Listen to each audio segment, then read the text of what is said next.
Welcome back to the Tomb of Terror. It's March 23rd, 2023.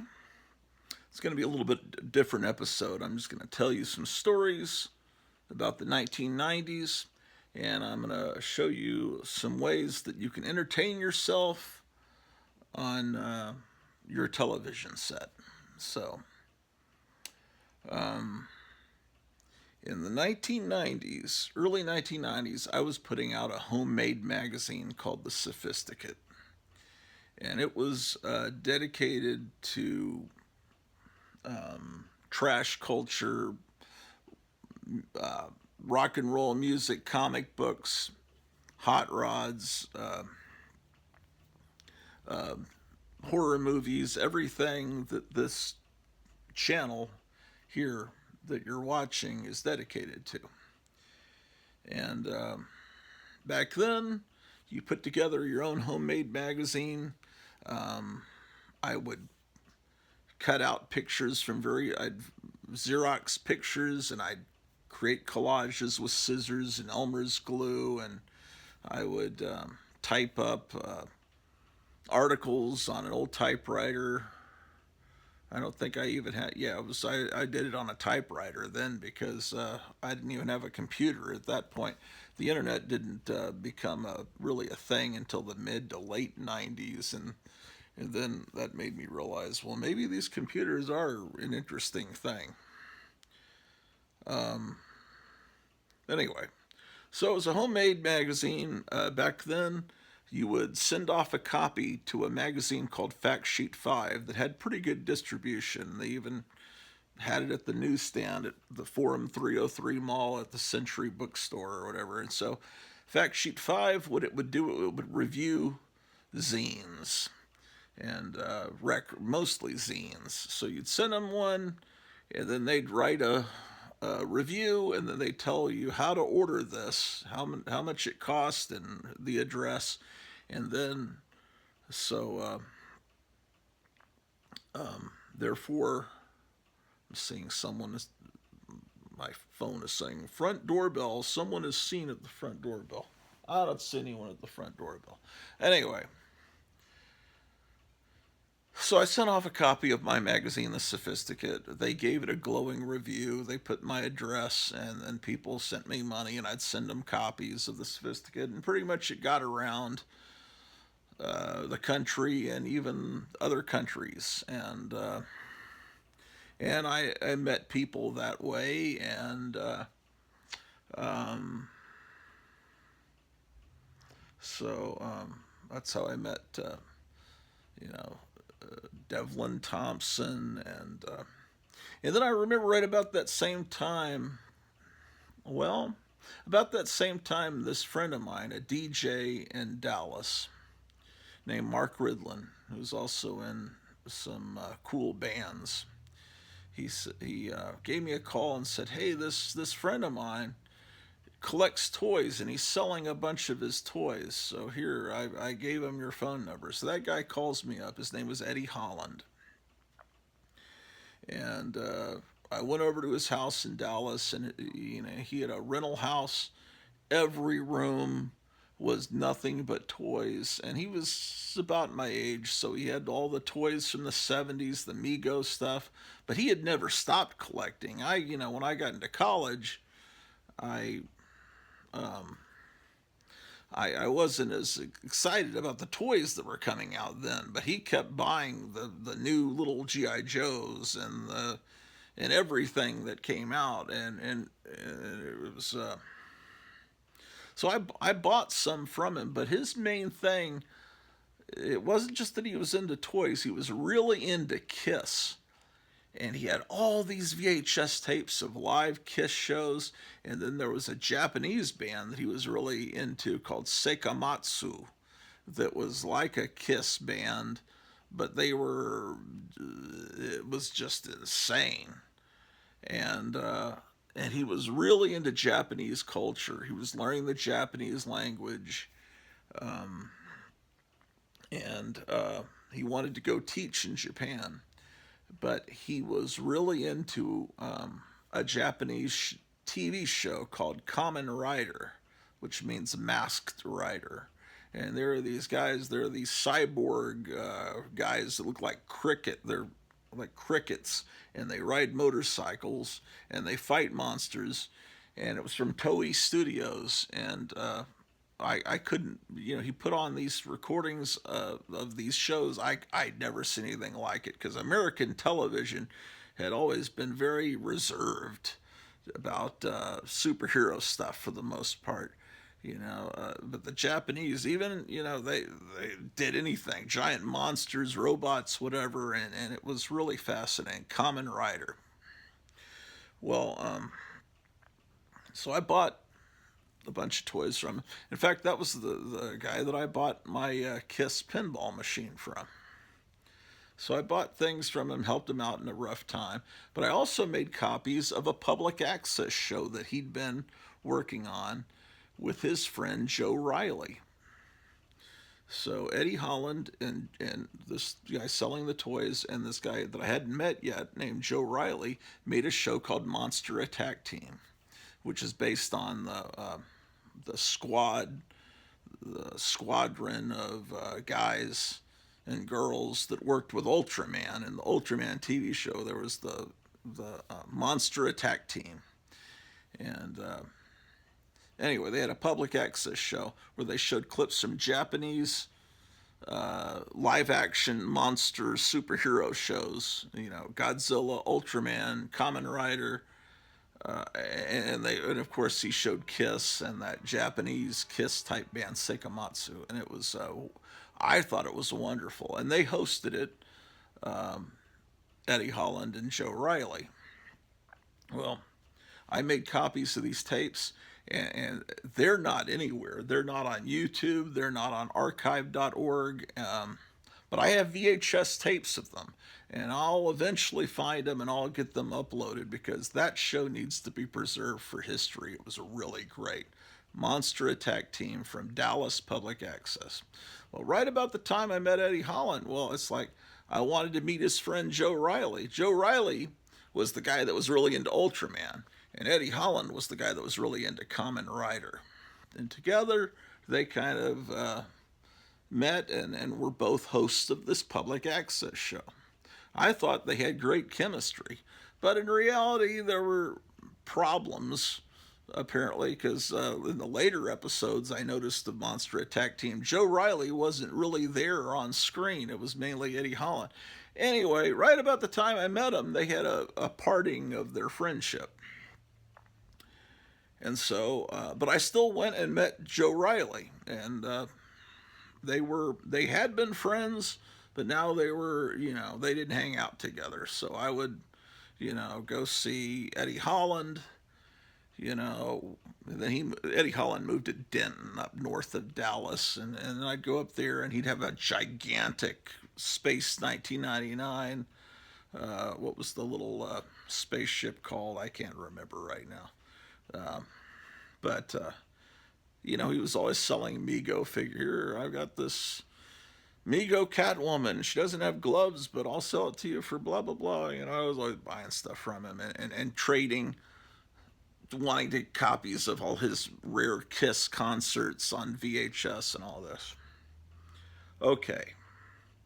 So Joe Riley, when I met Joe Riley, he was a big, tall guy, Irishman, great, he was a Texan, but, obviously he was very, he was, I saw eye to eye with him, and I was putting out this magazine called The Sophisticate. He loved it. And and at one point, and Joe Riley's the type of guy where you'd go out to. I remember going to this Mexican restaurant with him and his. I don't know if it was his wife then or his girlfriend. He later married her. But I remember, at the end, I pull out my wallet. And he says, "Your money's no good here," and he paid my way. He was just like this big, generous, larger than life Texan. Joe Riley, he was a talented artist and special effects guy, and he didn't just build model kits, like if you got a model kit and you needed to have it built, you could pay him, $40, $50, I don't know, and he'd build it, and it would look like like you would never believe an Aurora monster model kit would look. I'll show you some of these here in a second.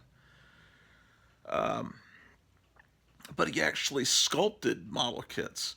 He told me about this this product you could buy at the art supply store called Super Sculpey, and you could mold and get and that's apparently what people that made these resin model kits sculpted them in Super Sculpey, and you sculpted it, and it was like something I could work with, and then you would fire it in your oven in your kitchen, and then it would be a hard statue, and from that you could make a mold, and that's what people were making all these garage kits, which became a big thing in the 1990s.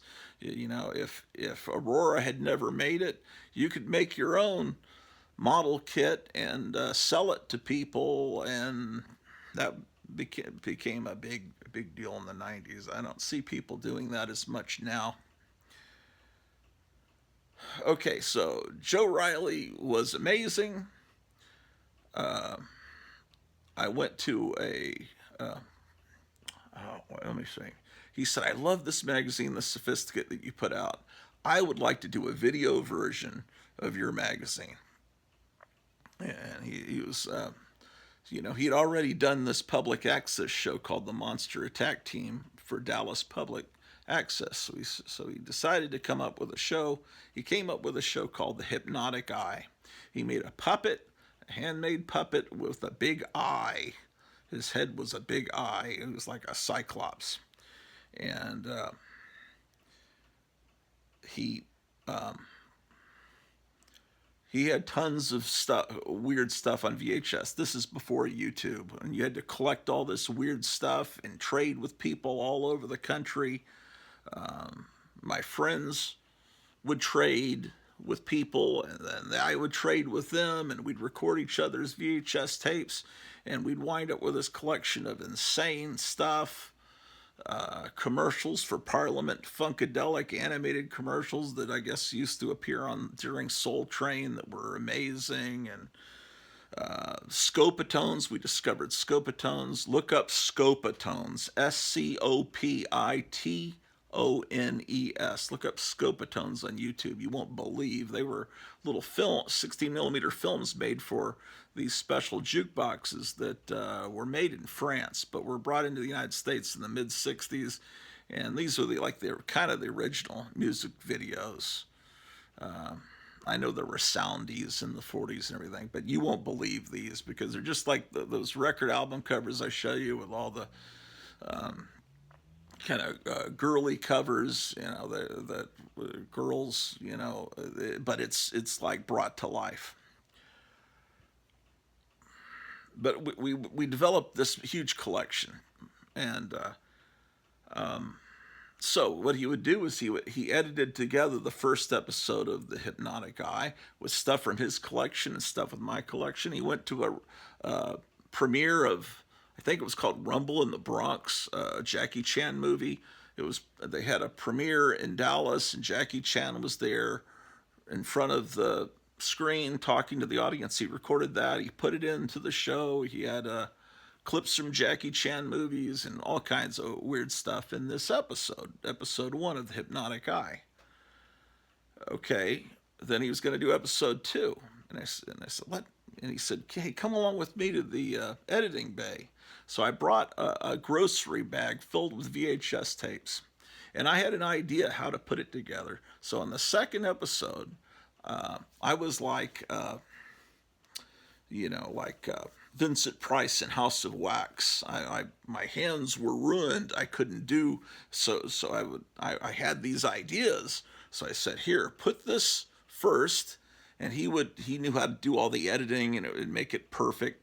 And I would put this music over that, and then put this clip, and then this clip will look really good right after that. And so the second episode was all stuff from my collection. It was all edited together by me, but he was doing all the manipulation of the equipment.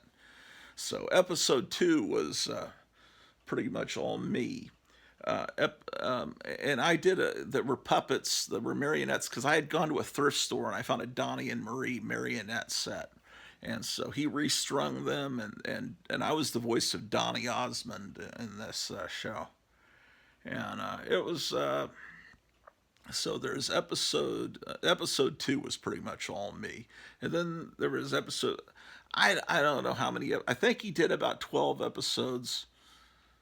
They used to all be up on YouTube, but for copyright reasons, I guess they were taken down because there were music videos that we put in, or he put in. And anyway, Joe Riley made a bunch of model kits for me. We had a great time. At some point, maybe I was calling him too much. Maybe I had too many requests to make model kits. I don't know. But at some point, he just stopped returning my calls.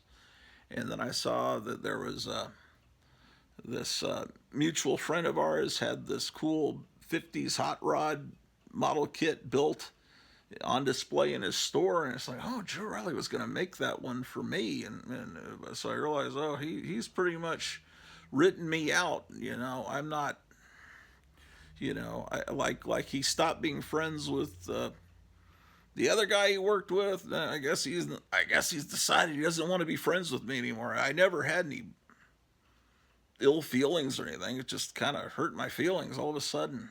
I guess I can be annoying. I have to admit. So anyway, I didn't talk with him.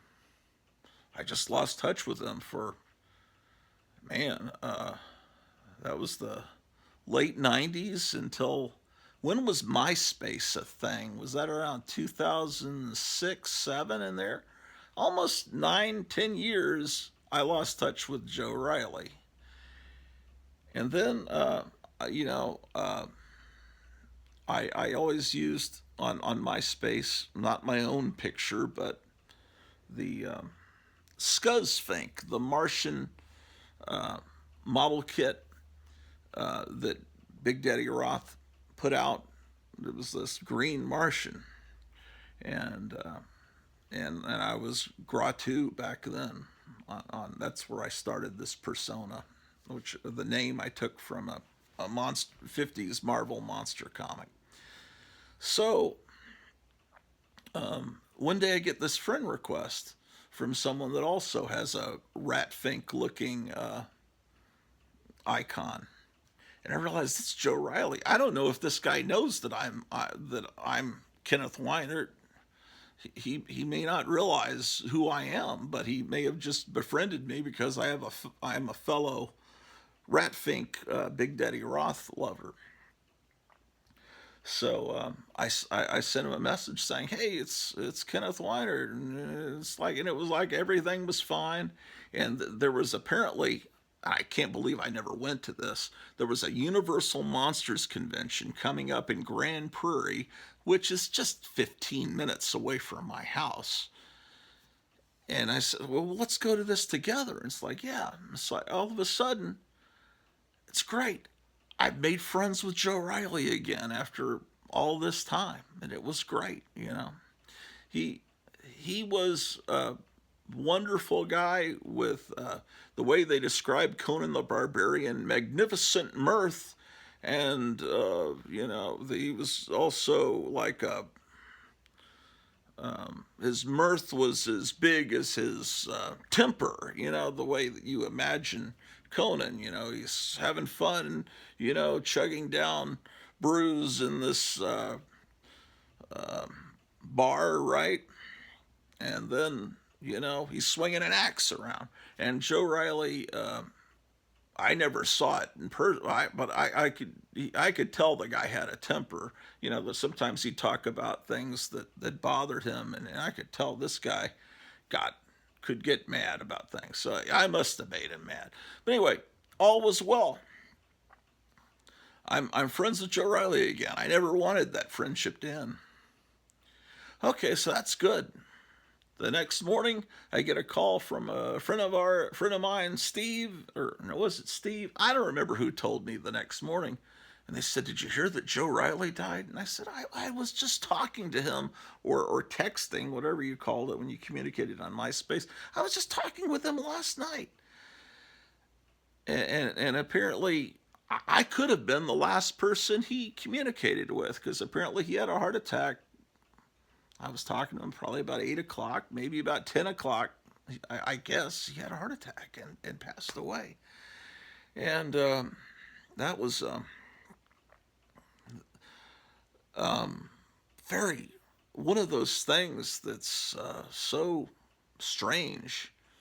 Here, let me get this phone off. Let me get you a free use so that we can go around and look at some Joe Riley related stuff. Anyway, Hypnotic Eye is not available on YouTube, but I've discovered that you can watch it on archive.org. Now, archive.org, I've been investigating lately. Now, I was on archive.org. Not only do they have the Hypnotic Eye up, but they have a show called Spook Show. That was, I think there's 150 episodes of this show that are up. And it's made by a guy named Vance Capley, who was apparently from Tennessee. And I watched a few episodes of it, and it was very similar in format to the show that Joe Riley did, The Hypnotic Eye. As far as being put together, or collages, and he says on there, I was inspired to do this by a show from Texas called The Hypnotic Eye. And I thought, that's great. So this morning, here it's Wednesday, March 23rd, 2023, or 22nd, yeah.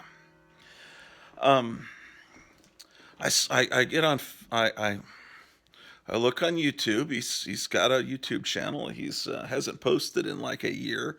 So I go to Facebook and look up Vance Capley. I'm already his friend. So I'm not sure if I've ever communicated with him before, but somehow, and we had like 45 mutual friends. So I sent him a message on Facebook Messenger and said, hey, I really have been enjoying your show, Spook Show. I used to work on the show, The Hypnotic Eye, with Joe Riley. And I said, your show is great, and I'd like to talk to you sometime. And I was thinking I'd like to have him as a guest here on this show. I told him, hey, I've got this YouTube channel and all this. And so I go back to his Facebook page and kind of scroll down, and I see all these cool pictures and people saying, well, this picture reminded me of you. And I'm just scrolling down, and it's more and more of that. And I realize, oh, shoot. This is like a memorial thing. Everyone's talking, in past tense. And so, bottom line, it turned out that he passed away in September of 2021 of pneumonia from being put on a ventilator from I guess you're allowed to say the word on YouTube. For a while, you weren't allowed to say the C word that ends with D. They would get upset if you used that word. So anyway, I'm going, oh my gosh, I was trying to, like, how weird, I'm insensitive here. I'm sending a message to a guy that has not been around for a year and a half. So I go back to the messenger and put, I'm very sorry. And then I realize I better just delete all this before anyone sees it. But I don't know how to delete the Facebook Messenger stuff. So I Google, how do you delete? Well, anyway, I figured it out, and I deleted that. Hopefully no one saw it, because I just looked like an a-hole trying to talk to some. Although I was very positive. I mean, I could have looked at his Facebook page a little more carefully to realize that he wasn't around anymore. But anyway, his name is Vance Capley. I'll show you how to get to all these shows here in a minute. Here, it's not very good light. Why isn't it good light? Is there? Well, it's just not good light. I'll show you what Joe did here. Did he do that one? I'm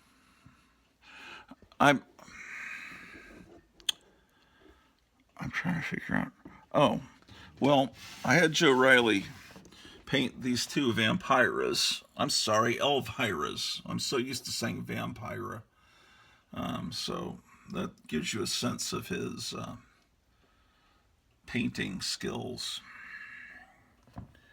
And of course, this Sleestack is one that he sculpted.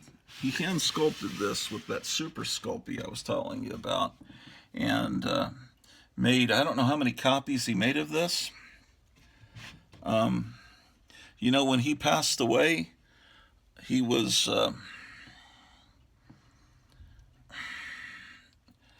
I have been told that most of his belongings were just destroyed. Like, I'm not sure if someone was angry, but this may be the only surviving Sleestack model kit. I don't know. Somebody's making, I noticed the listing where someone's making Sleestack action figures soon. So those may be available from Diamond soon, but this may be the only one. He painted this, he sculpted it, he made copies, he painted it. It's on the back. Let's see if I can turn it around. He even made it, he made it where you can see, you know, exactly how the mask is put on. On the back, it's made like a set. And you see that? It says Sid and Marty Krofft Productions. You see that? It's just a really well done thing. He made a Herman Munster for me. I gave that to my girlfriend at the time, but there was something about it. He sculpted the Herman Munster, and he actually used thumbtacks for the bolts in the neck. It looked great, but it smelled because I think there was something, you know, in the resin that it wasn't fully fixed, and it was letting out this probably toxic smell, and almost like it was sweating out horrible stuff, probably like from what came from that train in Ohio. So I hate that that's gone, but I don't like it. But I guess I'm glad that something that was possibly toxic is no longer around. He painted this one here. He built that and painted that. That one I built. I can kind of remember the ones that he did. This Frankenstein here. So he did that, and he just puts detail in it that are like he put some moss down there on the grave, you know. Let's see what else. He did this Ratfink. See, that one I did. This brother Ratfink. And I have some paintings by him. I've got all kinds of stuff around here by him.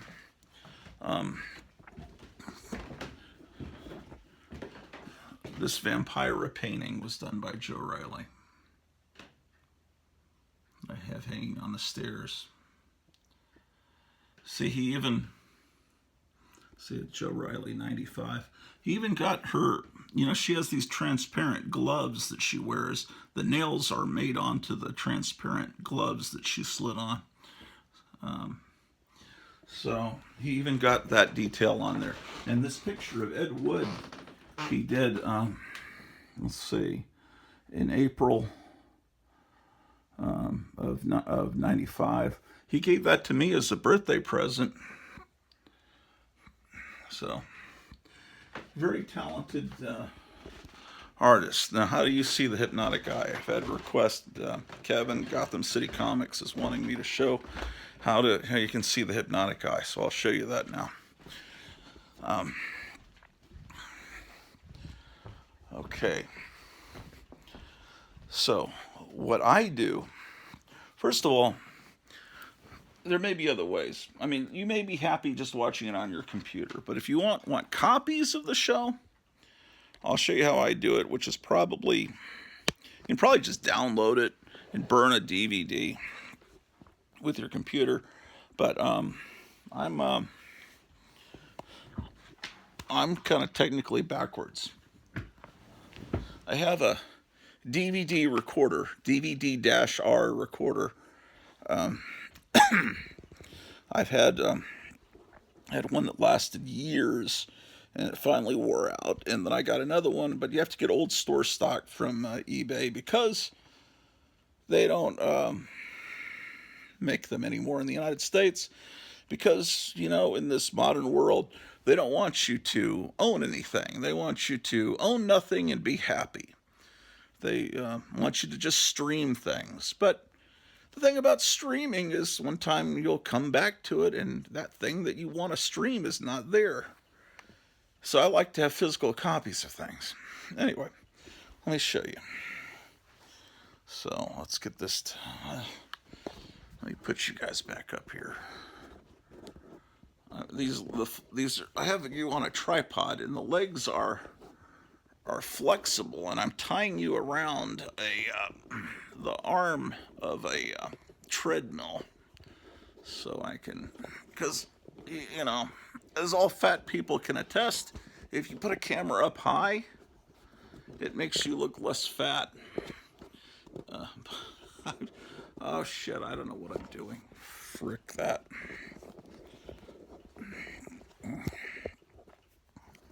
Okay, so we'll just have to look fat.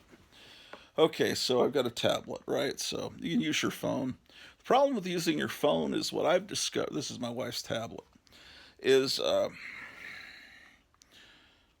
okay. You can beam to your Roku or directly to your television, whatever. But if you beam to your Roku, you have to have the Roku app on your phone or on the tablet. Okay, I put in the passcode. Okay. Oh, look at this. Are we growing dumber? Americans' IQ score is dropping in 4 of 5 measurements. Can you imagine Americans are becoming dumb? I can't believe it. Archive.org. There's all kinds of stuff on this archive.org I found. So, it'll look like this. Now, they say they need your help. They'd like you to donate money because they're having trouble in court. Apparently, people are wanting to take this down. Okay, so you've got Internet Archive. So you type, but the website is just archive.org. So on the search on this site, I'll type in hypnotic eye. Okay. And then the results come back.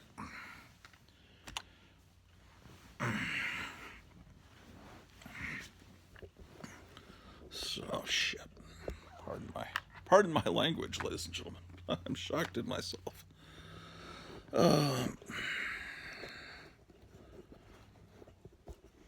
Anyway. Okay, that'll work. Okay, so there's Hypnotic Eye episode 1. So let's say I click on that. Then you click on this.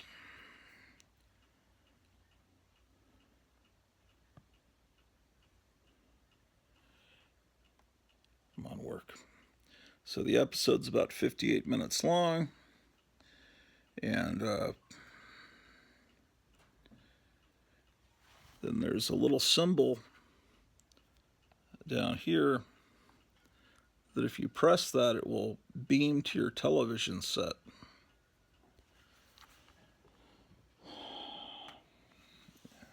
So I don't have this on the right. You gotta be. You have the right Wi-Fi setting on your TV and on this. Let's see, Wi-Fi. Yeah, I'm on the. There's two. There's a Wi-Fi and then there's a Wi-Fi extender. So I gotta get. Oh, it needs a password. Are you kidding me?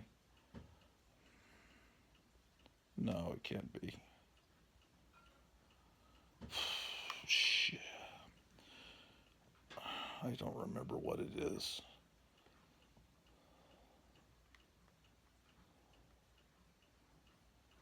think I do know.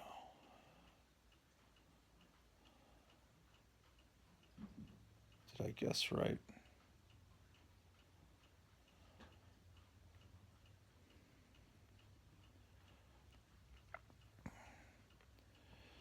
Um, Incorrect password. Anyway, it doesn't matter. Trust me that it will beam to your television if you have it set up right. Um, and I'll show you. And there's another way you can watch these episodes too. Um, I'll just show you on the tablet. Um, so,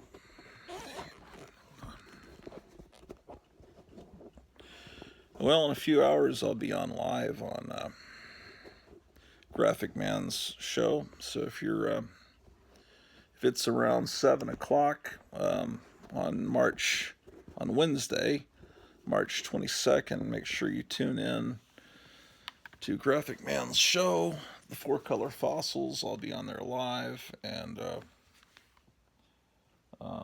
then you can come back to this. Dang it.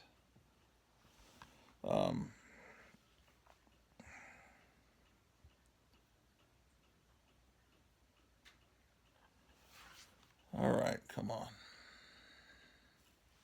It's the scrolling wheel of death. This is not working, man. Maybe I should show you on my computer upstairs.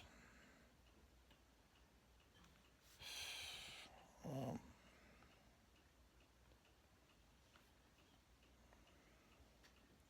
anyway, someone's posted, I think all the episodes, or pretty much all of them, on here of the Hypnotic Eye. Um,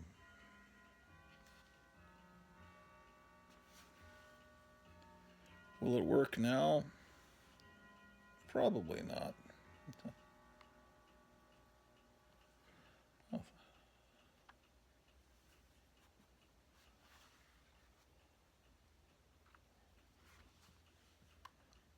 um,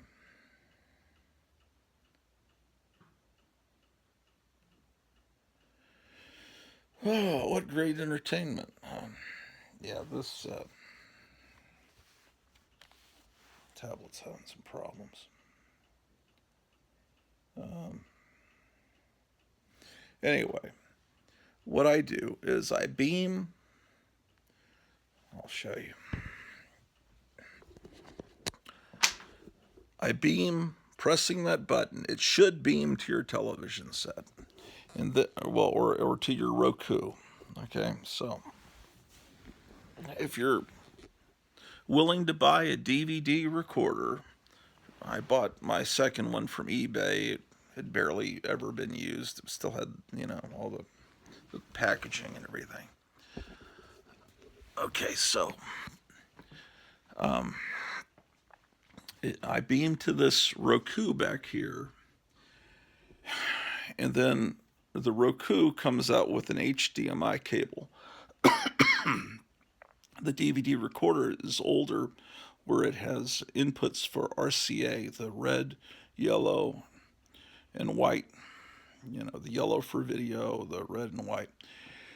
And so, for sound. And so I have that go into the DVD recorder, and then I record whatever I need. Now, I have all the Hypnotic Eye episodes on VHS, and I burned them to DVD over the years, but I think I'm going to record another set off of archive.org. But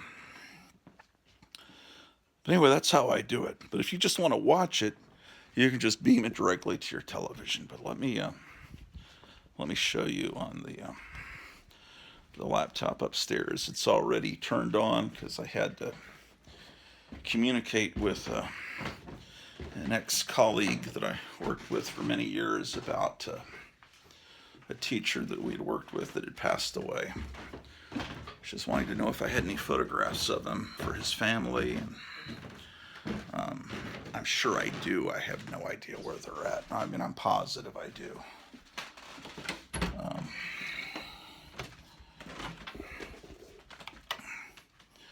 Okay.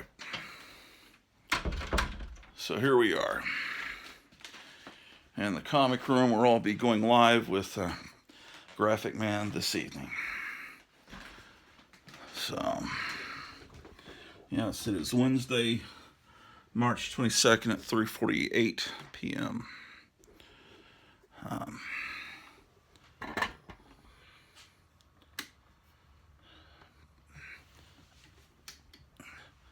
Okay, put in my password.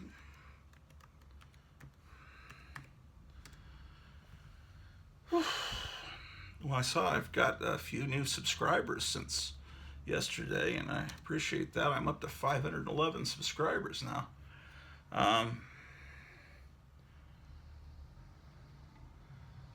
Okay, so we'll type in archive.org. All right.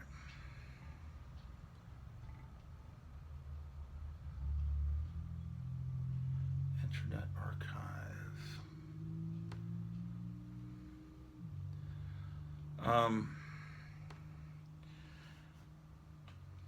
Yeah, it used to be you really had to seek out weird stuff in the days before YouTube, and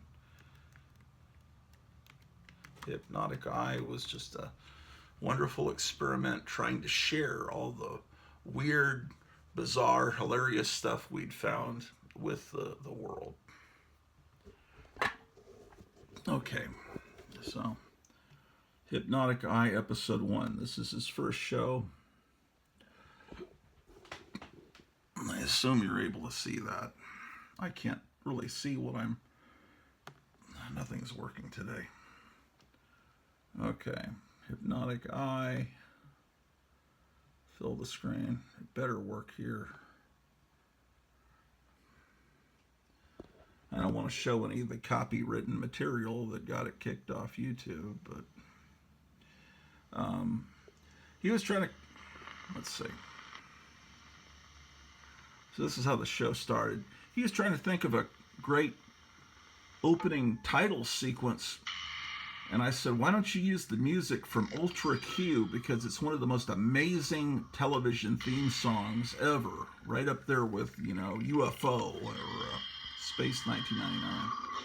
But Ultra Q was like an Outer Limits style Japanese TV series. That's the theme song there. That later, Ultraman was a sequel to Ultra Q.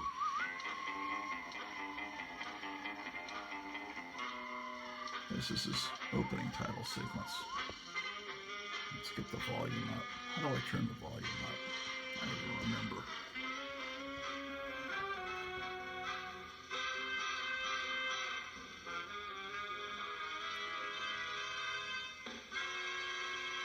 Yeah, he was wonderful at editing this right into sync with the show, with the music. And the previous show, Monster Attack Team, was very similar to this. It's just no one remembers that show for some reason. But this spread all around the country and the world, people trading this on VHS, and now it's available on here on archive.org. And I'll show you another way you can get it here in a minute when I get back downstairs. Congratulations. That's the puppet he created. He was really into these funny face cups. All right, so that's episode 1. Let's episode 2. Then there was one episode that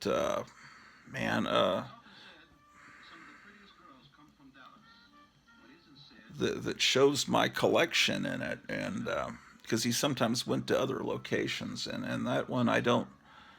If you watch, you'll find it.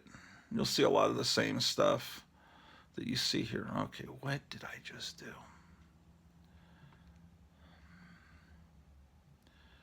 Okay, so that's Hypnotic Eye.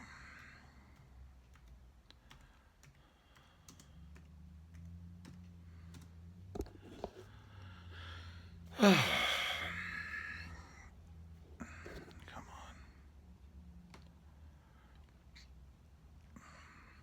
on. I don't know if this episode is entertaining you or not, but I'm showing you ways to entertain yourself when the next pandemic hit and you're locked in your house or welded inside your house. You'll be able to watch these shows. Here's episode 2. This is the one where I was in the editing bay with him. And this is the one where these friends of mine had gotten a VHS tape from someone that was a roadie for the Cramps. And Lux Interior had made this VHS tape. And then this VHS tape came to us. And on it was a band from an Indian musical.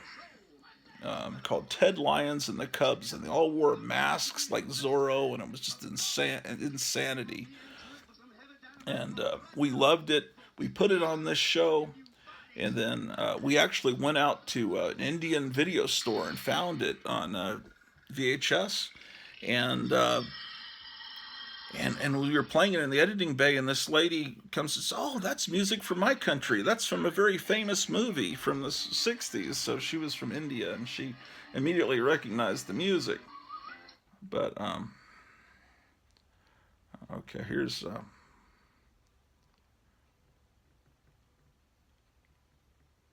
hearing a horn honking. I hope that's not mine. No, it isn't. Anyway, I guess our Wi-Fi is not working too well. I'm gonna have to restart the router here in a second. See, that's me. Who the hell else? The Brady kids. The Brady kids. You just gotta see those kids. Pinky and Perky. Were you gonna run? Yeah. So that's the comic rack that Joe Riley got from the same store that I got my comic rack from. They were selling 2 of them. Anyway, there's all kinds of stuff. This is, let's scroll through this. Oh, this is what I was telling you about. If it, come on, play. I don't know what I'm doing. Why does everything have to be so slow? Anyway, I didn't know how to manipulate the marionette. He did that, but I was doing the voice of Donny Osmond. Now he's so tangled up in the strings. This is the. Now, see, we were the first to kind of, Lux Interior was the first to discover this, but we were the first to put it on television, and then later it was used in the opening credits of Ghost World and.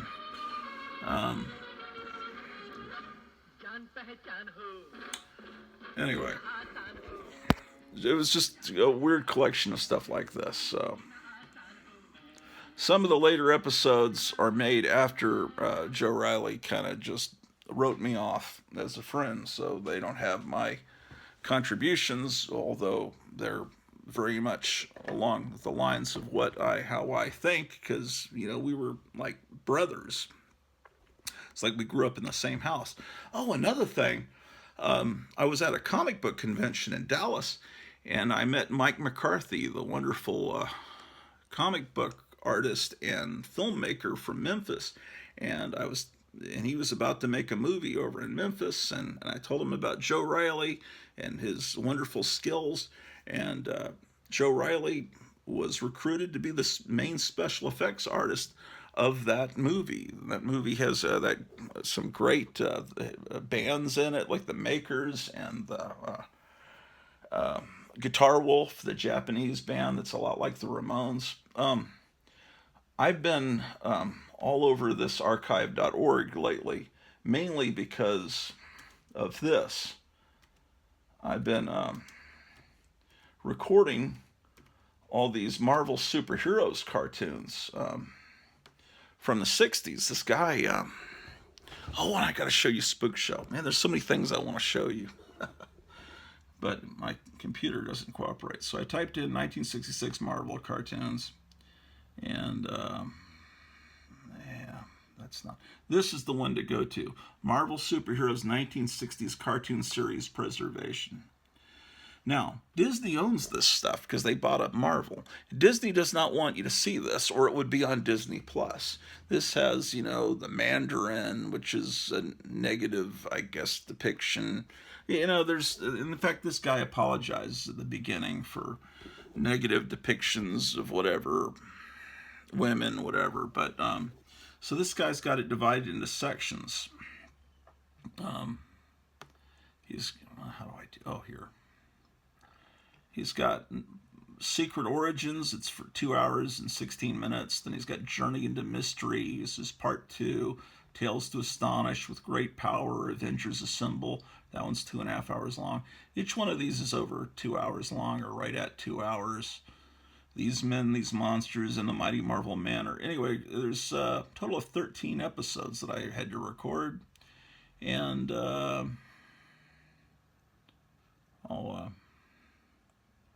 it's really good quality. Let's click on this one.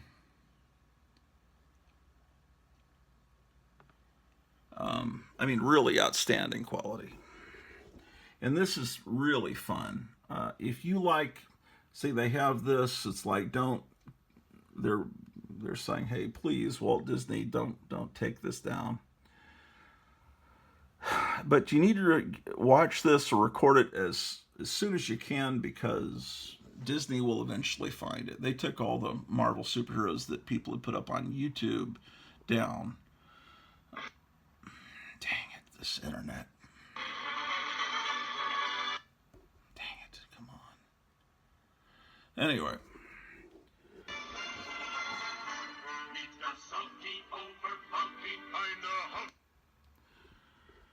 How about that? They've had to restore the opening credits sequence that was very rarely seen. Dang, man, my internet! I gotta restart the router, or it's gonna look like crap tonight. On I'm gonna be glitching in and out on the Four Color Fossils show. But you can see the quality is very good. This stuff was released in England, but never here. Except for like little, like I borrowed some from Jambo. I still haven't returned from like a year and a half ago.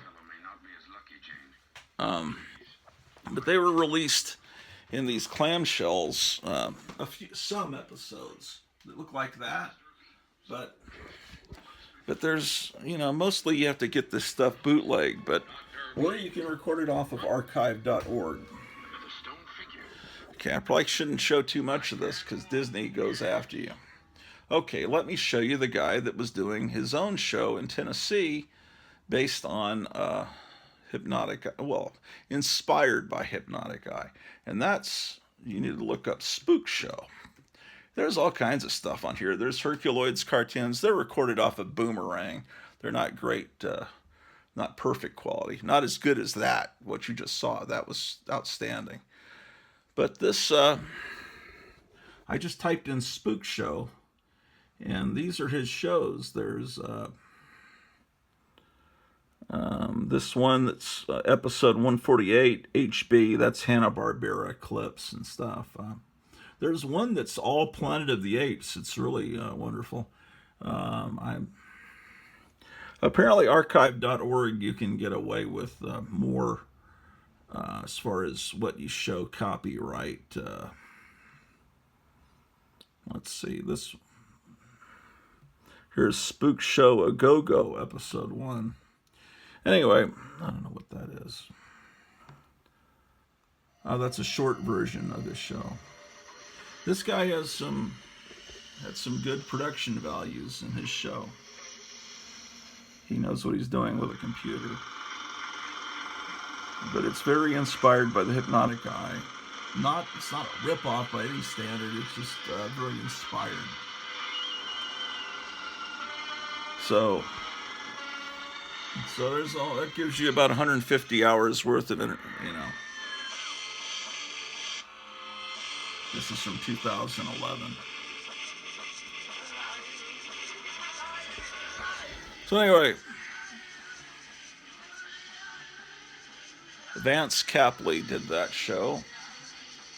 Now, let me show you another thing that's on here. I also found Thundar the Barbarian. I've been wanting to watch some of those cartoons. I haven't seen them in years. Cartoon from about 1980, done by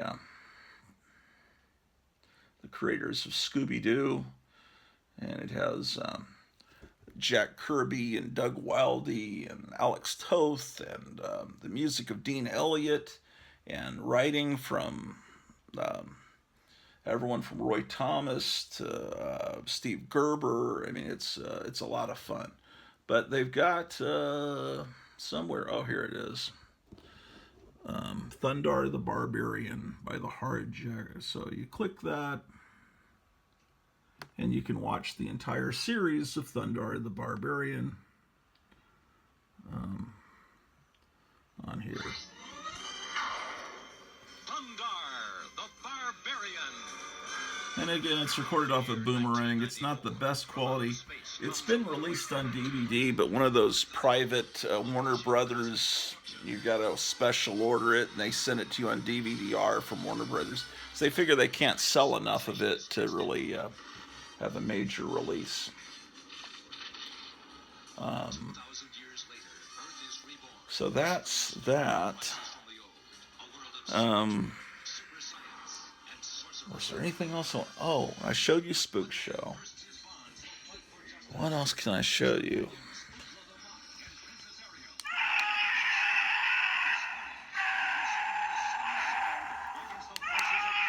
Oh, I think I finished the Star Wars painting I'm doing for John Gores.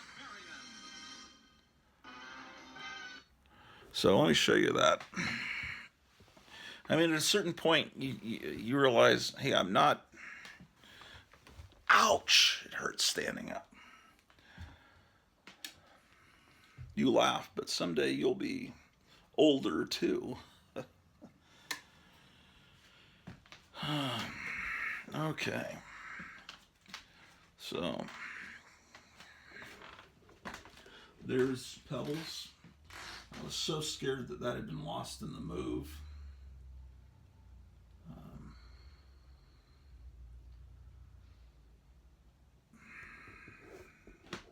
But it was found. It was found inside of a model kit, garage Vampira model kit that it had been put in there by my mother-in-law for safekeeping during the packing, and I never thought it would be in there. So I realized now I've got to open all boxes because you never know what you're going to find in them. Okay. What am I doing? Oh, go downstairs. That's what I'm doing. Oh, there's another way to see the hypnotic eye. I'll show that to you.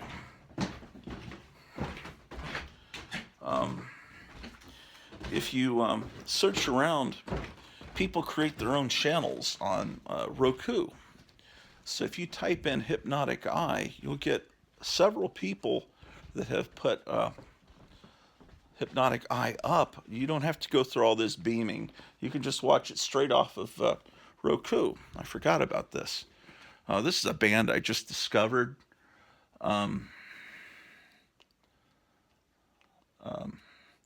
I hate modern music, but this sounds like, I was going to say, this sounds like garbage, and you're going to say, oh, you think you hate it, huh? No, it's almost like Who's on First, the Abbott and Costello routine. And then I don't remember what comedy group did an updating of Who's on First, which was baseball themed.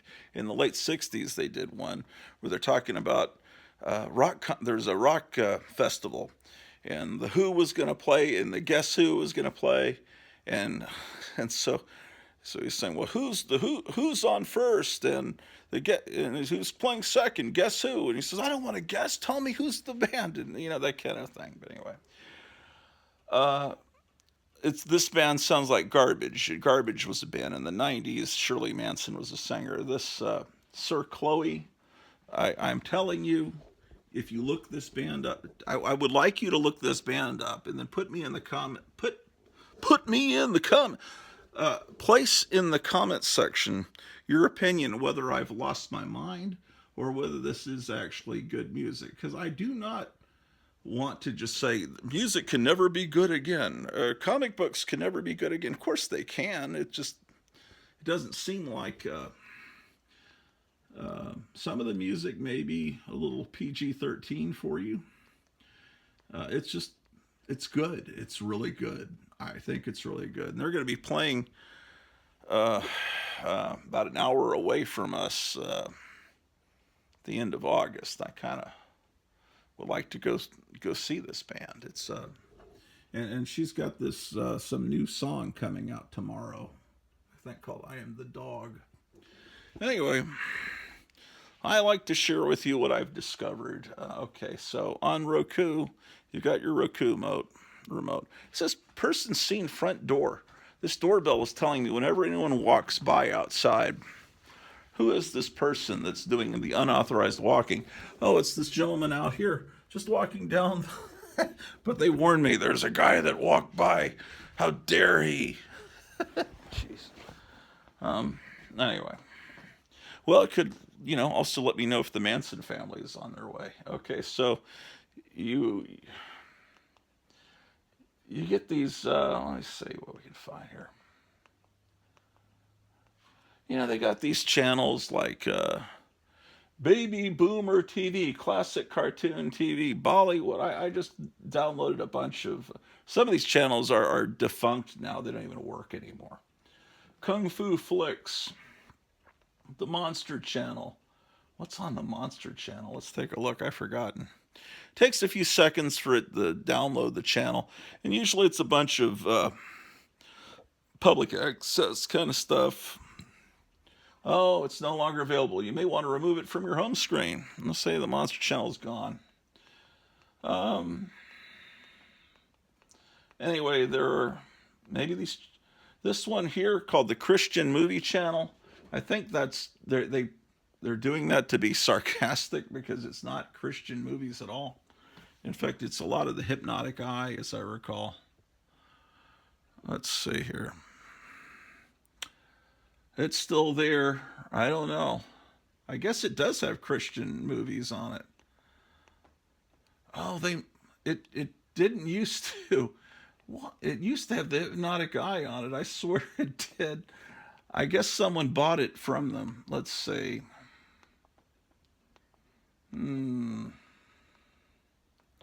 Oh, here's a special channel called Eye for the Insane. Oh, it's Christian Movie Night. That's the one that has the Hypnotic Eye. That's the one that's a tricky one. Christian Movie Night. See Flying Fist, the Three Stooges, What to Do in a Zombie Attack. I don't really think it's not that it's offensive material. It's just not what you'd expect on a Christian movie channel like The Giant of Marathon, Out of This World. What's Out of This World? Sales training film for the DuPont Film Division featuring Angel and a Devil monitoring the activities of bakery salesmen. That looks pretty good from 1954. But if you go down here, let's see.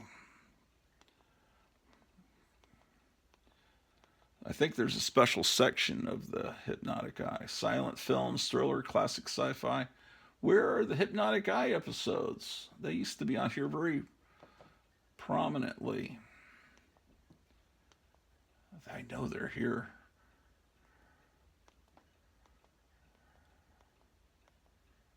Are they in the horror section? White Zombie, The Undertaker and His Pals. I can't. This is the...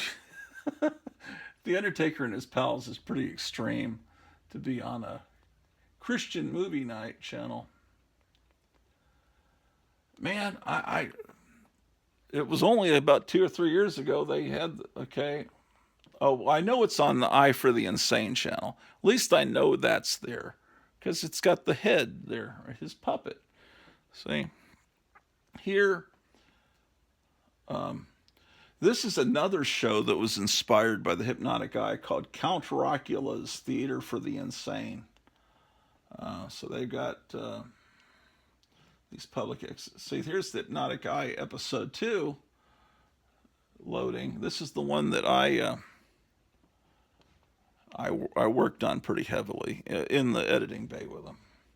So you just have to wait for it to download. So this is coming directly to you from the Roku people.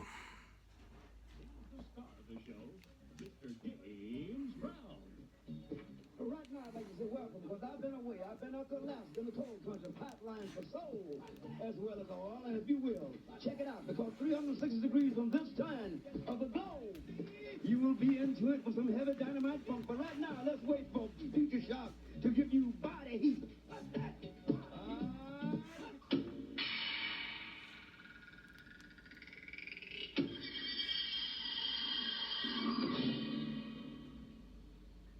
Look into the hypnotic eye. So anyway, and you can fast forward around in it.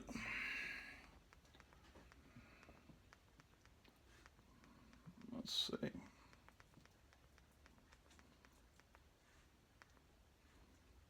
Yeah, it's even stuff from this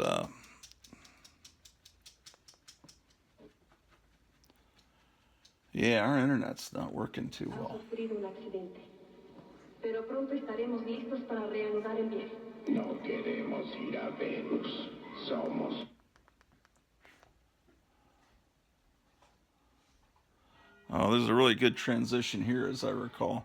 We go from Tiny Tim on Laugh-In, and then it goes, the transition, I don't want to show too much. It goes right into Lancelot Link, one of the, the only problem is they put in commercials, because that's how they make their money, and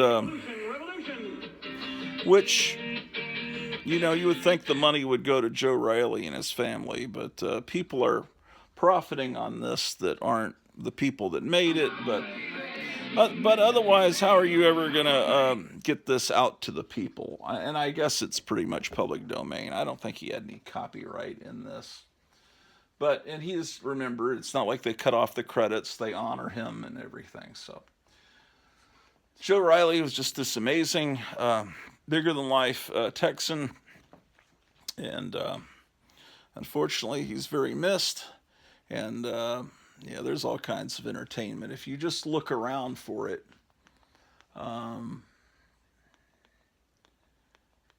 To entertain you. I haven't really looked for comic book channels on the Roku.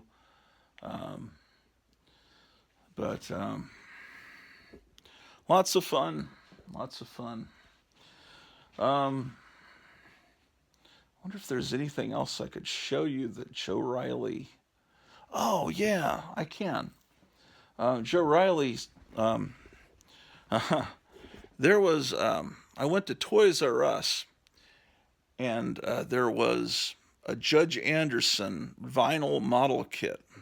Judge Anderson being one of the ones that work, another judge that works with Judge Dredd in the comic book, right? So someone made a model kit, and it was being sold in a Toys R Us. I take it up to the counter to buy it. It's like $20. And they said, well, we can't sell you this because it's been recalled or something, where they weren't allowed to sell it. And so, you know, they didn't sell it to me. So I just go back to the back, and I found something else that also cost $20, some doll. And I took the price tag off of that and slapped it on one of the Judge Andersons that was back there in the store. So it had the same price tag. I was paying the same amount of money.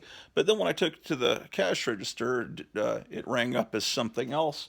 So I was allowed to buy it. And then I had Joe Riley put it together and paint it.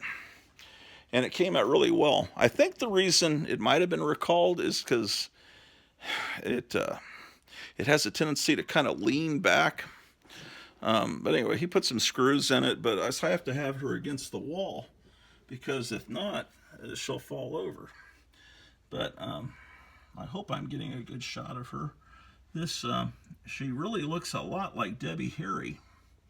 You can see the amount of skill that Joe Riley had as a model kit maker. And the last time I did a show where I talked about Joe Riley a lot, his son commented on the video, because I guess he every so often goes through YouTube and searches for his father's name. Joe Riley did some stop motion animation that's unreal, with G.I. Joes doing kung fu and martial arts and on 8mm. I don't know if any of that survived. I've been told that a lot of his belongings were just like put in a bonfire and burned.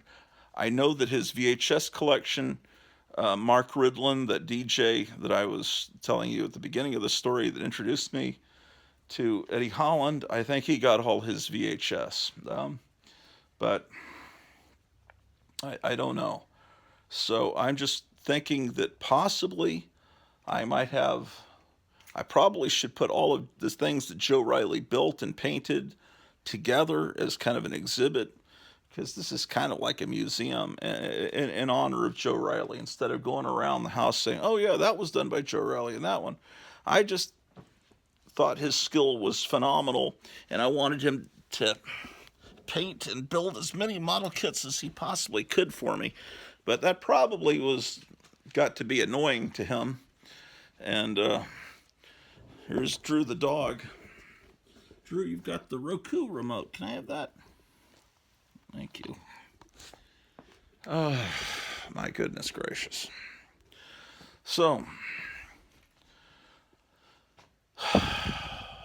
but that's what I'm doing. I'm looking around for anything that'll jog. I need to show you the sophisticated. I've shown you that before, but I realize that people only watch the last couple of episodes. People don't go back into, unless they really like something or are obsessive like me, where I'll go back. I probably will watch, or I may not record all of those 150 episodes, but I'll record little bits of each one, because those spook shows, some of them he has theme shows, and some of them are like a whole bunch of commercials for Scooby-Doo, and maybe not all of them are that interesting, but anyway, this is the Kiss pinball machine I got from Eddie Holland. And let's see what else we have here.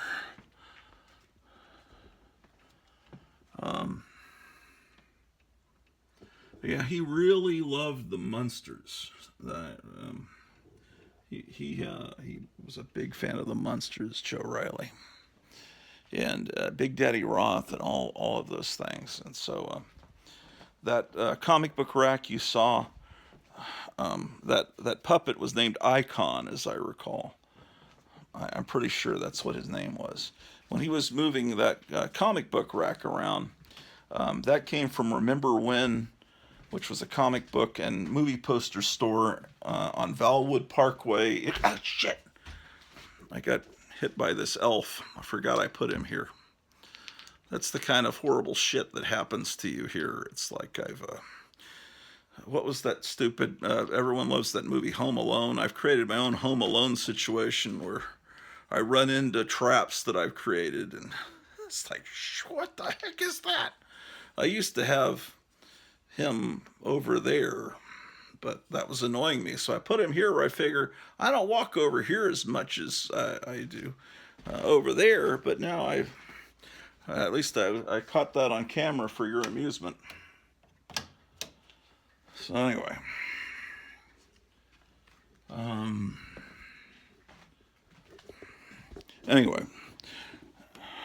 I keep telling you guys the same stories over and over again. It has to get tedious. But this